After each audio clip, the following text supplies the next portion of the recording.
Welcome back to Tamara Bowling Video Ball Reviews. Today I am excited to present the review of the Storm Road Warrior. If you like what we do, follow us on Facebook, Instagram, YouTube. Don't forget to subscribe and check us out on Patreon. First impressions, I've been hoping one of the new road attempts would hit the mark, and the Road Warrior feels like it might be a proper hit. Alright, so let's get into my take. With the advent of AI and the reinvention of the road line, I was hopeful that this would bring the 14-pound more into play. The high road line with the inverted FE2 core was one ball I was highly disappointed in as a 14-pound ball, as the core specs were vastly different. I've preached we rarely see a delta, but with that particular ball or that line, there was a big difference. Anyway, onto the road. I was excited with the first road ball, but while I really like the ball motion, I did have carry trouble for some reason, and on anything I tried it, tried it on. Now onto the Road Warrior itself, and while I thought I'll get a longish, snappy reaction, I was more than pleasantly surprised to see a ball motion we got. The core with the consistent specs across 14 to 16 really is in benchmark territory. Medium long RG with a medium diff. I thought the cover would be too long, being that R2 is deep, but it has a modern version look to the high road. Good response to friction, but not like extreme speed. It has that mid to late response with that round booming reaction that keeps climbing. That was the hallmark of the R2S cover with the various cores.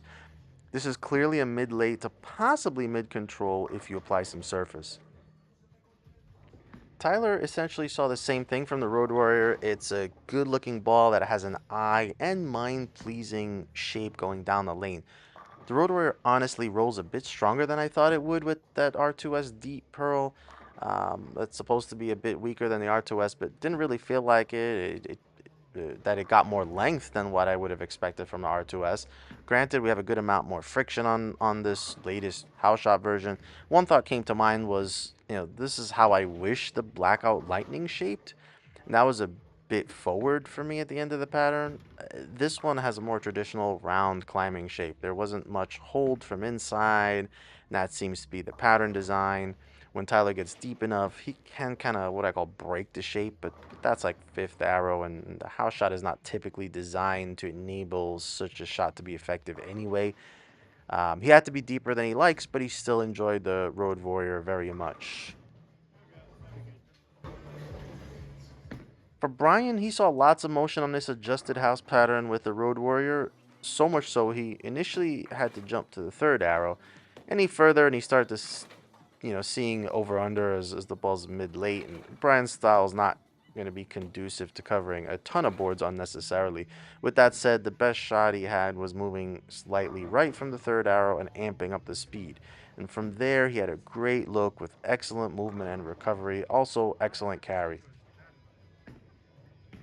Bottom line, I'm thrilled to see the Road Warrior look the way it did for us. I think this is a nice, sweet spot ball in terms of the middle of that mid-late category in the bag.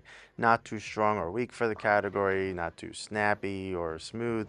It looks nice going down the lane. It has that round climbing shape through the pins that we all really liked. This looks to be an on-point release for Storm.